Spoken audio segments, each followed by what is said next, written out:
Yeah, fantastic result. Lads dug in. We created lots of chances. I thought he could have had 3 or 4 to be fair today, but no, I won't complain with 2. But no, fantastic result.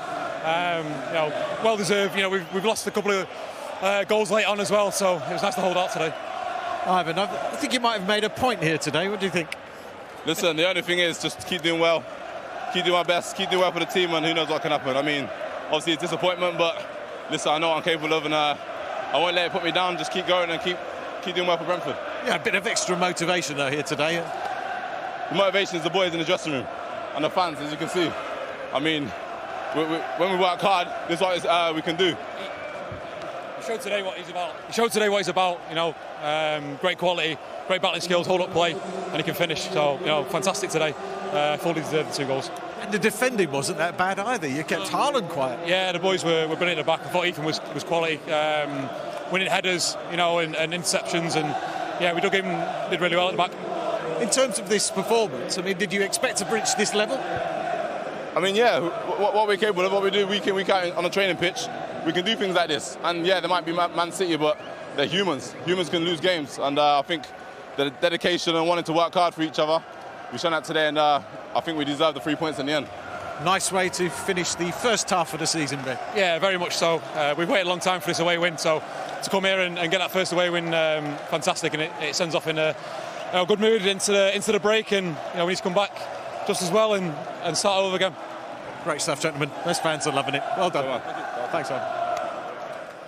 Yes, it had to be him, Ivan Toney and Brentford ending Manchester City's 16-game winning streak here at the Etihad. Rio, Jolyon and Peter watching with me. Peter, do you think if that happened last weekend, Ivan Toney would have been in that England squad? I'm not sure. I think you'd like to think Gareth Southgate's mind made up. It's not just resting on one game. It certainly wouldn't have done any harm, don't get me wrong, because he had a fantastic game. It wasn't just the goals, as I mentioned before. I thought his all-round game was good today, but I think Gareth will be comfortable with the decision with Callum Wilson. He's had a fantastic season, but Ivan Toney is, all he can do is play well, and he was brilliant today. Could have had a hat-trick as well, couldn't he? Could have been more. Yeah, it could have been, but I was more impressed. You put the goals to one side and them chances, his hold-up play, his ability to bring people into game. We're going to see a pass in a minute that he plays, that if Kevin De Bruyne plays that pass, it's doing mad numbers on social media, because it's just like the technique he's got, and he's just not an out-and-out number 9. He brings so much to this team, and he actually allows them that platform to then pounce and get out of a defensive shape, which I've really, really enjoyed to watch today. And it is his day-to-day in pictures, but again, he's the person that sets up this opportunity with the first header to bring someone else into play. Good save from Edison. I thought the game plan was spot on as well, from Thomas Frank. Like, they went direct, they were winning first balls, they were winning second balls, as you see here, and they just kept things alive. And Toney was the focal point for that. He was a constant menace. That was great defending. But, Edison was one of the best City players today. Yeah. They made them... It made him make saves, big saves in key moments. So, credit to them. Yeah, this wasn't a lucky result in regards to Brentford scoring. They created multiple opportunities, and Toney was the catalyst for everything involved Brentford going forward. He understood where to be, how to impact defenders' decisions, and slightly fortunate there in terms of how it potentially ricocheted off Laporte, but he earned the right to have that because it was a constant thorn in the City defence today. They had the more clear-cut, better chances throughout the whole game, first half and second half. They were the more potent-looking team. Yes, they were held back and penned back at times, but this is what I talked about earlier, about having the players, the profile of players to be able to do this. Break on the counter-attack, be quick, 3 against 2 here. Yes, it does slow down, 4v4, but then... But he's understanding to slow down his run and not just run as fast as he can to get in the box, to see where the danger's going to be. But also, he was inside his own box, so he's, his heart, his blood's pumping. So that is not an easy finish. Having run the length of the pitch, it looks like a tap-in, but it's last minute, it's the last kick of the game almost. And to have the calmness, that ice cold blood, we see it with his penalties. He's in that situation, he's calm. What does it say about his character and his mindset, Rio? Well, we spoke to one of the coaches before the game, and that's what he was talking about. His character and his personality is that he expects to score, he expects to play well, he expects of other people, he demands of other people. Not just a striker, he's got more to his game than just scoring goals. And here you see, look at his involvement, his touches all around the pitch. And he's got that belief in his own ability that you can see. He struts about. He struts, but it's a nice strut. It ain't an arrogant strut that you're thinking, oh, he thinks he's too big for his boots. It's a strut that I believe I'm good enough to be at this level. Bearing in mind the journey he's taken to get to the Premier League again, I think it's a really, really cool story. Yeah, definitely. More touches than any outfield player. Just summing up how important he is to this team. Oh, he's vitally important for everything they do defensively, offensively. He's catalyst going forward, but we've seen his contribution defensively as well. We've seen him clear chances, we've seen him receive balls on his own box, drawing fouls. So in terms of what Brentford need him to do, he's vitally important.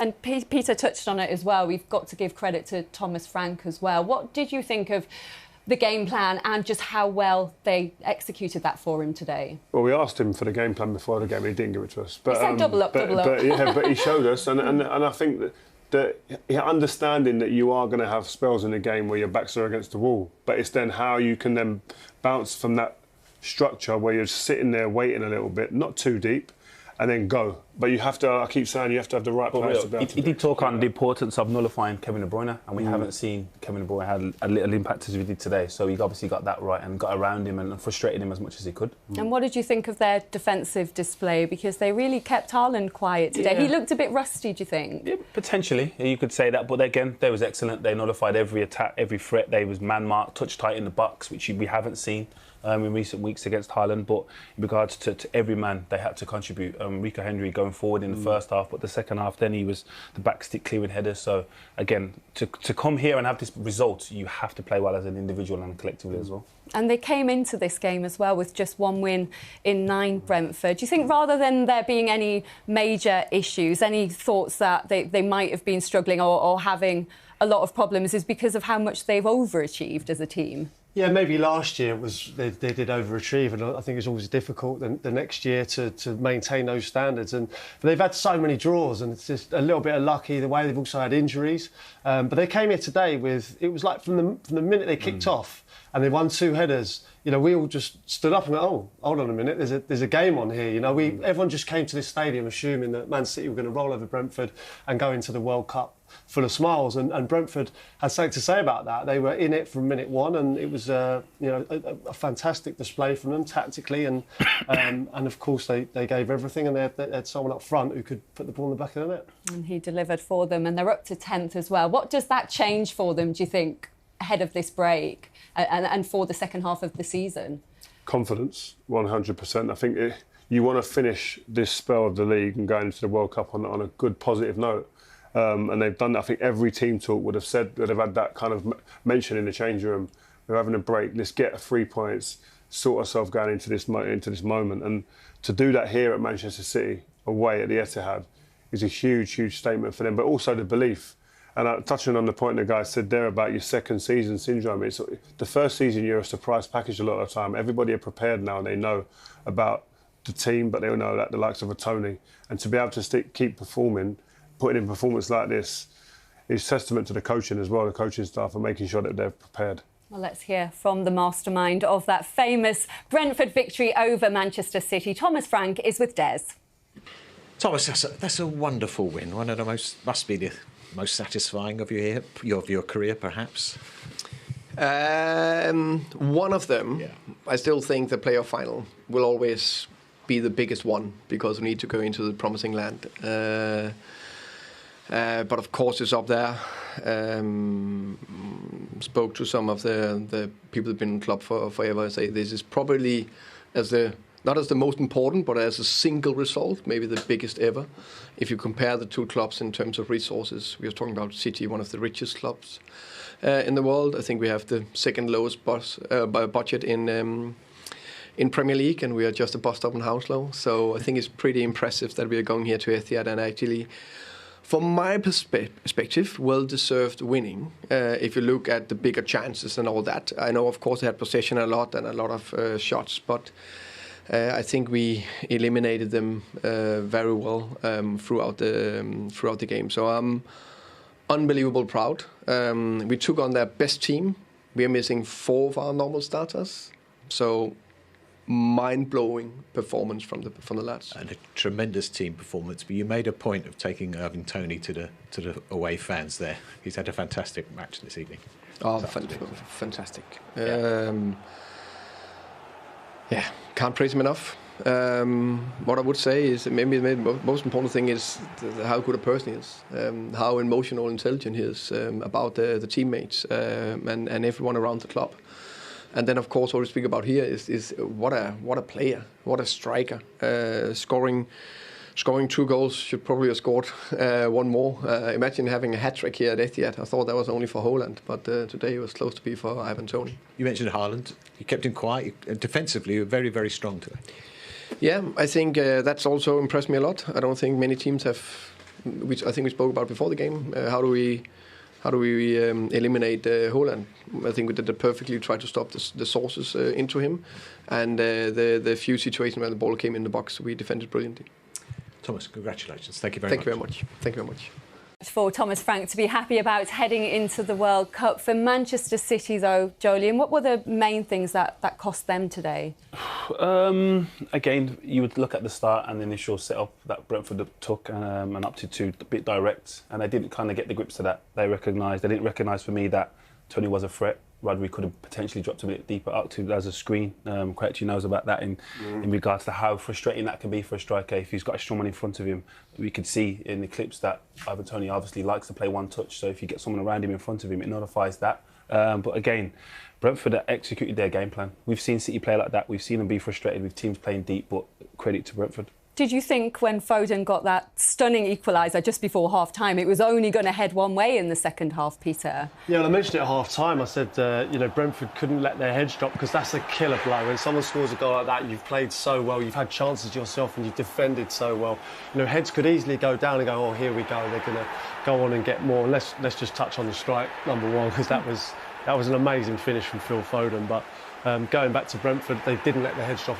If anything, it was exact opposite. They had a strut about them, and towards the end they kept breaking on City. They had some great breaks and loads of legs, and it could have been more actually. Another one. It was only Haaland in that starting 11 for City who's not heading to the World Cup. 10 of those players. Do you think that played a part? I don't think so. I think it's the last chance to say bye to the fans here and close the chapter on the Premier League for this stage of the season. They weren't at the races completely today. They had no cutting edge in the team, and there's not many times we've said that this season. So you're going to have your days off at times, but Brentford had to execute what their manager put forward, and they've done that ever so well today. Absolutely, and you can hear some reaction from Pep Guardiola in the Score programme today as well. But that's all we've got time for here. Brentford waving their World Cup stars off. Very happy today. We can wave you guys off as well. Thank you very much for your company today. Enjoy the World Cup as well. Have a lovely Christmas. It feels weird saying that in November, but we will see you on New Year's Eve for Wolves against Manchester United. Good luck to England, and it's over to Becky and to Jules. Have a good one on the Score.